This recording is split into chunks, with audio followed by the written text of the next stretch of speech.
के बाद जो अपनी पोइम है उस पोइम का नाम है बे आंखें। ये बे आंखें सुमित्रानंदन पंत जी के द्वारा लिखी हुई पोइम है और इसमें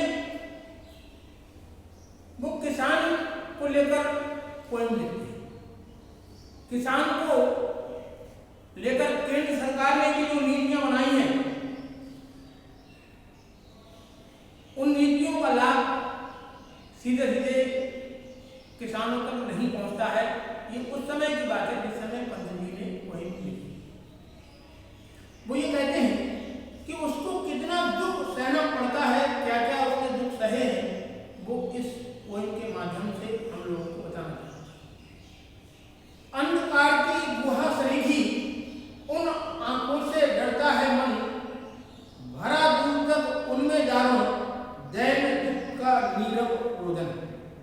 अंधकार की गुहा सरीखी, गुहा मीन गुफा, सरीखी मीन समान।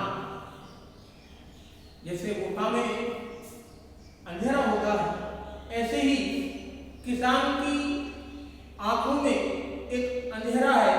क्यों? क्योंकि उनमें एक दारुण दुख भरा हुआ, उसके हृदय में बड़ा दुख है।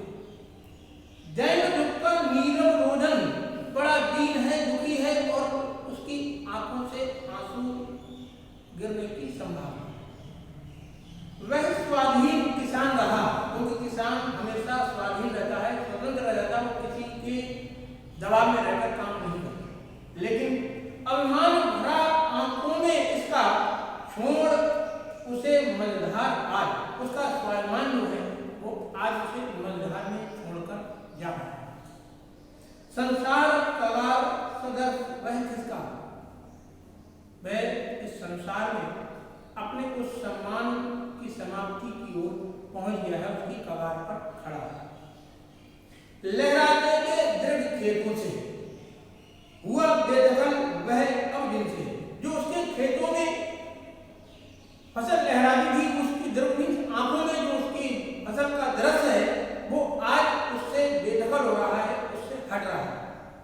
हंसती थी उसके जीवन की हरियाली जिनके तन तन से, यानी कि एक एक तिनके तिनके की जो हरियाली थी उससे उसका मन हर्षित होता था, प्रसन्न होता था। लेकिन आज वही फसल, वही हरियाली उससे दूर हो रही है। क्यों? आंखों में ही घूमा करता उसकी आंखों का तारा, कारकुनों की लाठी से जो गया जवानी में ही मारा। कारकुन मीन्स जमींदारों के कारण्य। कारण्य मीन्स जब हम किसी जमींदार से कर्ज ले लेते हैं तो जो तगादे वाले जो जाते हैं उन्हें हम कारण्य कहते हैं, यानी कि जमींदार के कार्यकर। किसान ने अपनी फसल को उगाने के लिए किसी जमींदार से कर्ज लिया है तो उसके जमींदार के कारण्य, जमींदार के कार्यकर्ता उससे कर्ज मांगने के लिए गए हैं। तो कारकुनों की लाठी से जो गया जवानी में ही मारा। किसान जो जवान था लेकिन वो जवानी में ही मारा गया। क्यों? क्योंकि अब उस जमींदार के कारण्य ने उसे बहुत परेशान किया। बिका दिया घर द्वार, उसका घर द्वार बिकवा दिया। क्यों? क्योंकि हम सभी लोग आज वर्तमान के समय में जानते हैं, अगर हम किसी लाला से या किसी जमींदार से जब कर्जा लेते हैं, उधार लेते हैं, तो उसका ब्याज दिन गुना रात गुना बढ़ता हुआ जाता है। तो पंत जी यही कह रहे हैं कि बिका दिया घर द्वार बिकवा दिया। महाजन ने ब्याज की कौड़ी, महाजन ने न ब्याज की कौड़ी छोड़ी। महाजन ने ब्याज की कोई भी एक जरा सी भी रियायत नहीं की, अपना जितना ब्याज बन जाता वो ब्याज भी उसने ले लिया। रह आंखों में चुनती हुए कुर्क हुई बर्दों की जोड़ी। कुर्क मीन्स वो बर्दों नीलाम हो गई। बर्दों मीन्स बैलों की जोड़ी भी, उसके बैलों की जोड़ी भी नीलाम हो गई। जिन बैलों से वो अपने खेतों में काम करता था वो बैलों की जोड़ी भी आज नीलाम हो गई, बिके। उजरे उसके सिवा किसे का पास दुहाने आने देती। अब आंखों में नाचा करती उजड़ गई सुख की खेती।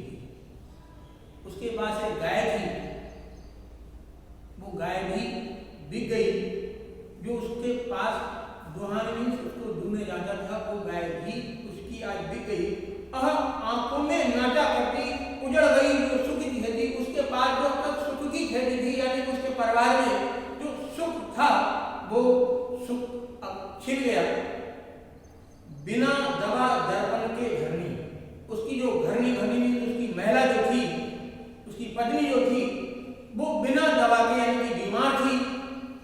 स्वर्ग चली आंखें आधी भर, वो स्वर्ग को चली गई, यानी कि उसका इंतकाल हो गया, उसका देहांत हो गया। किस कारण? बिना दवाई के, देख रेख के बिना दुधुमही। उसकी जो पत्नी थी उसके एक छोटी सी बच्ची भी थी, वो बच्ची उस माँ की बिना देख रेख के 2 दिन बाद वो भी मर गई। बिटिया 2 दिन बाद मर गई। बिटिया भी यानी कि जो छोटी सी बच्ची थी वो अपनी माँ के मरने के बाद वो भी मर गई, क्योंकि उसको देखने वाला घर पर कोई नहीं। घर में विधवा रही पतोहू। पतोहू मीन्स पुत्रवधू। एक पुत्रवधू थी, वो भी विधवा थी, क्योंकि उसका लड़का, किसान का लड़का पहले ही एक्सपायर हो चुका था। लक्ष्मी थी, यद्यपि पति घातिनी लक्ष्मी थी, लेकिन पति की घातिनी थी, यानी पति को मारने वाली थी। ऐसा ग्रामीण समाज में लोग कहते हैं। जब नई उम्र का लड़का अगर शादी के बाद खत्म हो जाता है तो सीधा सीधा उसका आरोप उसकी पत्नी पर होता है। तो इसीलिए पंडित जी कहते हैं लक्ष्मी थी तो लक्ष्मी, लेकिन यद्यपि पति घातिनी, पति को मारने वाली, क्योंकि उसके आने के बाद ही पति की मौत हो गई थी। पकड़ मंगाया कोतवाल ने, डूब कुएं में मरी एक दिन। उसको भी कोतवाल ने एक दिन पकड़कर थाने बुला लिया, तो उस लोक लाज के भय से वो भी कुएं में डूबकर मर गया। खैर पैर की जूती जो इस संसार में, इस समाज में महिला को पैर की जूती समझा जाता है, उसकी कोई वैल्यू नहीं समझी जाती है। तो पंडित यही कह रहे हैं, खैर पैर की जूती जोरू न सही एक दूसरी आती। अगर एक खत्म हो जाती है तो दूसरी आ जाती है।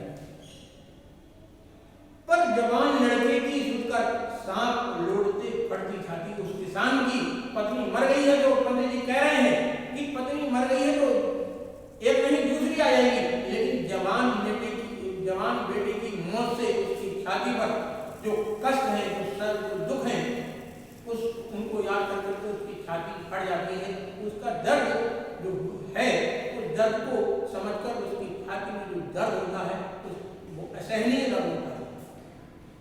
पिछले सुख की स्मृति आंखों में, जो पहले सुख थे, जो कब, जब उसके पास गाय भी थी, उसकी जमीन भी थी, उसके पास बैल थे, उसकी पत्नी भी थी, उसकी बच्ची भी थी, उसका परिवार पूरा सुख से भरपूर था। तो उस समय की जो स्मृति है, जो याद है, उसकी आंखों में अभी भी है।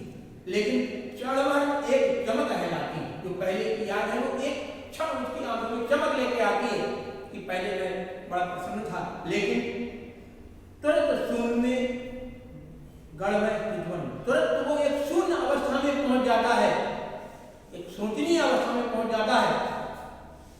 तीखी नोक सदस्य बन जाती। तो जब वो पुरानी यादें उसको एक नोक के समान, जैसे अपने कोई नुकीली चीज होती है उसके समान उसे वो चुभने लगती है। क्यों? क्योंकि पुरानी सभी सुख सुविधाएं उसके पास थी, उन सुविधाओं से वो वंचित हो गया। आज वो बड़ा दुखी है। तो उसके खेत दिख गए, उसके बैल की जोड़ी नीलाम हो गई, उसकी पत्नी मर गई, उसकी पुत्रवधू विधवा थी वो भी मर गई, उसका जवानी की अवस्था में उसका पुत्र खत्म हो गया। तो जितने दुख थे उसने सब झेले, लेकिन उन दुखों को देने वाला एकमात्र था जमींदार। जिस जमींदार से उसने कर्ज लिया था, उस कर्ज के कारण उसकी जमीन भी बिक गई, उसके बैल भी बिक गए, उसकी पत्नी भी बिना इलाज के कारण मर गई, उसकी पुत्र जो फुटबॉल के सताए जाने के कारण उसने भी आत्महत्या कर ली, तो उन जितनी बातें हैं उन सब बातों को पंत जी कविताबद्ध करते हैं कि किसान के जीवन में कितने कितने दुख आते हैं और हर सरकार किसान के लिए कुछ ना कुछ एक पैकेज देती है, लेकिन फिर भी किसान को सीधा सीधा लाभ उन पैकेजों पर नहीं मिल पाता है।